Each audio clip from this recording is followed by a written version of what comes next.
আসসালামু আলাইকুম এভরিওয়ান। আমরা মরিশাস প্রবাসী। হ্যাঁ, কেউ কেউ আমাদের বলে শুধু শ্রমিক, কিন্তু এই শ্রমিকদের জীবনেও আছে গল্প, আনন্দ আর আছে অনেক স্বপ্ন।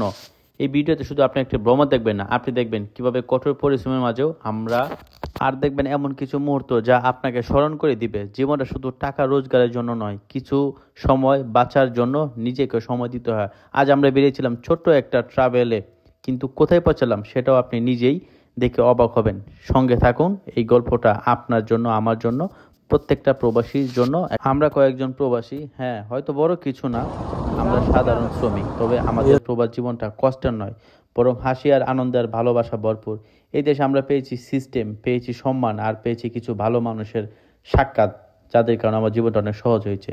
সেই কারণে আজ ছুটির দিনে আমরা বেরিয়ে পড়েছি ছোট্ট একটা ভ্রমণে। এটা হচ্ছে পুটলি সিটি। এই দেখতে পাচ্ছেন আমাদের সাথে শ্রদ্ধেয় কবির চৌধুরী ভাই, তিনি হচ্ছে কুমিল্লা প্রবাসী। তারপরে এই যে আমার হালদের ভাই, এই যে তিনি আমাদের মরিচান ভাই, এবং আরেকজন আমাদের বাংলাদেশি ভাই আছে। আমরা চারজন মিলে আমাদের পূর্ব পরিচিত যে ট্যাক্সি ছিল তার সাথে কথা বলে আমরা বেরিয়ে গেলাম আমাদের যে কাঙ্ক্ষিত অজানা গন্তব্য। আমরা মরিশাস প্রবাসী, ছোটখাটো চাকরি করি, কঠিন পরিশ্রমও করি, তবু আমাদের জীবনটা কেবল কাজ আর ক্লান্তি নয়, তার মাঝে আছে আনন্দ, বন্ধুত্ব আর হচ্ছে প্রকৃত যে প্রেম, সেটা আমাদের মধ্যে রয়েছে। বিশেষ যাই হোক বন্ধুরা, এই যে দেখতে পাচ্ছেন এখানে আমরা চারজন প্রবাসী সহ একজন মরিচান এই দেশের নাগরিক আছেন। তো আমরা কোনো পরিকল্পিত ছাড়াই হঠাৎ ট্যাক্সি নিয়ে নিলাম, এবং ট্যাক্সিতে আমরা কোথায় যাবো সেটাও বুঝতেছি না। আমরা গাড়িতে বসে একজন প্ল্যান করতেছি, মোবাইলে ম্যাপ দেখতেছি, প্লেস দেখতেছি কোথায় যাব, হঠাৎ করে বুঝছেন, হঠাৎ করে ডিসিশন হয়ে গেছে। এখানে আমরা সবাই আসলে ঘুরতেও যেতে চাচ্ছিলাম, বাট আমাদের সময় অনেক ছিল না হাতে। প্রায় ওই সময় আমাদের প্রায় 10টা না 11টা বেজে গেছিলো বাংলা দোকানে খেতে খেতে এবং আড্ডা মারতে মারতে। তো যাই হোক, গাড়িতে চলতে চলতে আমরা আড্ডা মারতেছি আর পরামর্শ করতেছি কোথায় যাব। তো তারই মধ্যে আমাদের এক হাওলাদার ভাই, তিনি কয়েকটা জায়গার নাম সিলেক্ট করেন এবং সেগুলি আমরা আসলে পছন্দ করলাম। তো সরাসরি ওখানেই চলে যাই। দেখুন, আর আমি আপনাদের মহিষার বিষয়ে কিছু ইনফরমেশন দিব, বিশেষ করে ট্রাভেল, ট্যুরিস্ট, ভিসা ইত্যাদি। তো আমাদের এই দিনটা স্পেশাল ছিল, আর এই দিনটা ছিল মূলত হচ্ছে আপনার ঈদের উপলক্ষে, বা ঈদের দিনই ছিল আমাদের এই প্রোগ্রামটা, বা কোরবানি ঈদ অর্থাৎ কিছুদিন আগে যে এলো।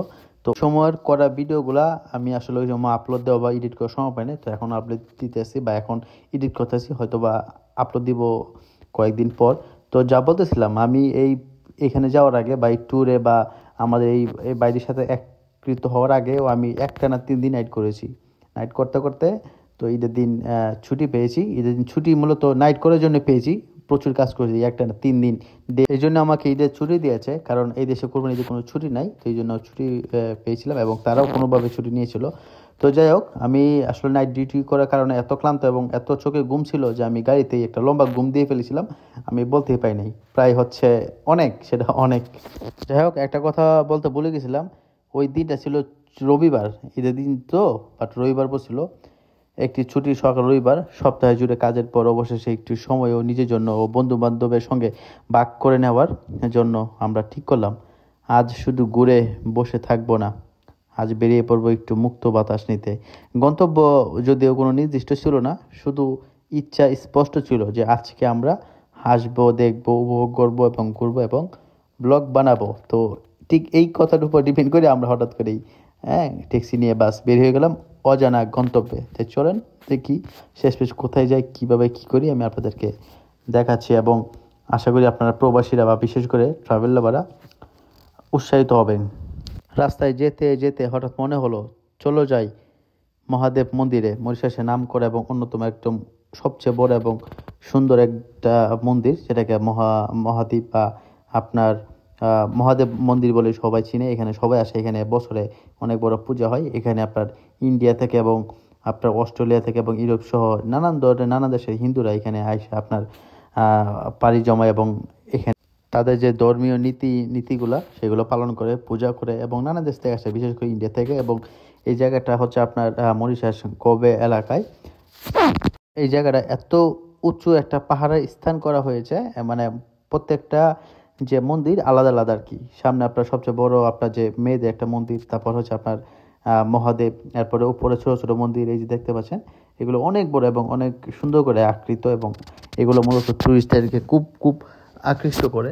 আর আমরা মূলত এই মন্দিরগুলো পার হয়ে, এই যে এটা হচ্ছে আপনার দেব মহাদেব, এখানে বছরে আপনার প্রচুর বছরে একবার খুব বড় ধরনের উৎসব হয়, তখন মানুষরা হেঁটে হেঁটে যে রথ থাকে না, রোদ নিয়ে নিয়ে আপনার দোল বেঁধে ওনারা যায় ওখানে, 7 দিন 10 দিন থাকে, পূজা করে। তো যাই হোক, আমরা মূলত ওটা দেখার পর আরও যে উপর আছে ওটা দেখার জন্য যাচ্ছিলাম। এই যে দেখতে পাচ্ছেন আমরা 4 প্রবাসী, আমাদের সাথে ক্যামেরাম্যান হিসাবে আমি ছিলাম, আর কি থাকবে। তো এই যে গেলাম, এখানে অনেকগুলা এগুলো হনুমান মন্দির, এরকম আর ছোটোখাটো অনেকগুলো মন্দির আছে উপর থেকে শুরু করে সাইড নিচে। এবং এখানে সবচেয়ে আকর্ষণীয় যে স্থানটা বা ভালো লেগেছে, এখান থেকে আপনার পয়েন্ট অফ ভিউ এত সুন্দর, এবং ফুল মরিশাসের এয়ারপোর্ট থেকে শুরু করে মনে করেন সিটি পর্যন্ত দেখা যায়, এত উঁচু স্থানে। এবং এখানে আশেপাশে বান্দরে ভরা। এক আপুর আপনার ওই পূজা করতে আপনার খাবার নিয়ে আসলো, সেই খাবারটা নিয়ে গেছিলো গা, সেটা আমরা দেখে খুব মজা পেয়েছিলাম এবং আমরা হেল্প করার চেষ্টা করছিলাম। কিন্তু পরে জানতে পারলাম যে বানরগুলো নাকি মানে লক্ষ্মী, ওনারা নিয়ে যাবার দেওয়া যায়। তো পরে আমরা তাড়া করি নাই। তো এই মরিশাসের সবচেয়ে পবিত্র স্থানগুলির মধ্যে অন্যতম হলো এটি গ্র্যান্ড বাসিনো শিব মন্দির হিসাবে গণ্য করা হয়। এটি গঙ্গাতলা নামে পরিচিত, যা হিন্দুদের জন্য একটি বিশাল তীর্থস্থান। বিশাল শিব মন্দির, উচ্চতা অনেক এবং অনেক লম্বা, শান্ত পরিবেশ, এক এক তোলে মন ছুঁয়ে যাওয়ার মতো এক অভিজ্ঞতা। সত্যি এখানে প্রতি বছর মহাশিবরাত্রি উপলক্ষে হাজার হাজার ভক্ত এখানে পুণ্য লাভ করতে আসেন, এবং সব ধর্মের বর্ণের মানুষ এই স্থানের সৌন্দর্য, আত্মাদিক পরিবেশ উপভোগ করে। এবং নিঃসন্দেহে মরিশাসের সবচেয়ে বড় স্থান এবং খুবই জনপ্রিয় স্থানগুলোর মধ্যেই অন্যতম একটি স্থান শিব মন্দির। এটিকে আপনি শুধু মন্দির না, মরিশাসের টাওয়ার হিসেবে গণ্য করতে পারেন। মরিশাসের অন্যতম স্থান এবং সবচেয়ে উঁচু স্থান হিসেবে গণ্য করা হয়। এটা এমনি উঁচাইয়ের মধ্যে, এটা আবার পাহাড়ের উপর তৈরি করা হয়েছে, তাহলে তো বুঝতে পারেন কত উঁচা। এখান থেকে পুরা মনে করেন যে মরিশাসের অর্ধেক স্থান দেখা যায়। তো আমরা ছবি তুলবো কি, আসলে ঘুরে ঘুরে দেখতে দেখতে আমাদের মন, এবং ছবি তুলতে আমরা ভুলি নাই, অনেক সুন্দর করে যে যার মতো করে তাড়াহুড়া করে কয়েকটা ছবি তুলেছি। এই যে আমি, আমার সাথে ভাই, হ্যাঁ, আর আমাদের যে এই প্রোগ্রামটা অনার ছিলেন এই কবির চৌধুরী ভাই, তিনি আমাদের সবচেয়ে বড়, বা আমরা সবাই তাকে গুরু বা লিডার বলে থাকি। তিনি আমাদের সবার আসলে উপরে। তো তিনি আসলে শুধু উপরে না, তিনি সব দিক থেকে উপরে, কাজে, জ্ঞানে, গুণে, শিক্ষা দীক্ষা, হ্যাঁ, তারপর আপনার বংশ, সব দিক দিয়েই আসলে উনি এগিয়ে। যাই হোক বন্ধুরা, শিব মন্দির স্থান আমরা ত্যাগ করে এখন নতুন স্থানে চলে এসেছি। এটা হচ্ছে আপনার মরিশাস সিমিগিরি। এটা এত সুন্দর এবং এত আকর্ষণীয় এবং এত টুরিস্ট আসে, এবং এই জায়গাটা সবসময় আমেজে এবং আনন্দে উল্লাসে সবসময় ভরপুর থাকে। এই জায়গায় একবার কেউ আসলে সে দ্বিতীয়বার 100% আসবে। এত সুন্দর এবং এত আকর্ষণীয় স্থান। এখানে প্রত্যেক দিন একটা একটা প্রোগ্রাম চলতেই থাকে, এবং এই জায়গাটা এসে মানুষ পার্টি করে, নিরিবিলি বসে থাকে, যে যার মতন এনজয় করে। এটা বিশাল লম্বা জায়গা, এবং এখানে হচ্ছে আপনার সমুদ্রের গর্জন, সুন্দর হাওয়া, হ্যাঁ, আপনার টুরিস্টদের সাঁতার কাটা, নানান ধরনের পার্টি এইদিকে ওইদিকে। এবং এক কথায় এই জায়গায় আসলে আপনাকে মাথায় তুলবে, অটোমেটিক একটা ফিলিংস কাজ করে, এবং ন্যাচারাল। এবং এই জায়গাটা দেখার জন্য লক্ষ লক্ষ টুরিস্ট আসে। এই যে দেখতে পাচ্ছেন, যে যার মতন অ্যাক্টিভিটি করতেছে, কেউ পানিতে সাঁতার কাটতেছে, কেউ আপনার শামুক ঢুকাইতেছে, যে যার মতন, কেউ ছবি তুলতেছে, কেউ টিকটক।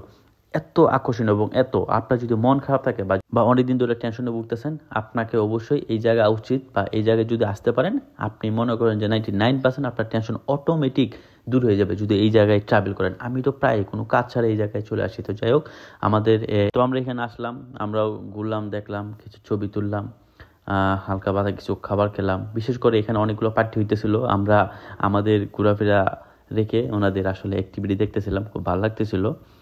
জায়গাটা এমনি খুব স্বচ্ছ, পরিষ্কার, এবং কোনো মাছ বা কোনো কিছু আসলেও স্পষ্ট দেখা যায়। এবং ট্যুরিস্টদের মধ্যে কিছু কিছু ট্যুরিস্ট আছে এত সাহসী, তারা অনেক গভীরে চলে যায়, এবং তাদেরকে গার্ড দেওয়ার জন্য 7 লোক থাকে।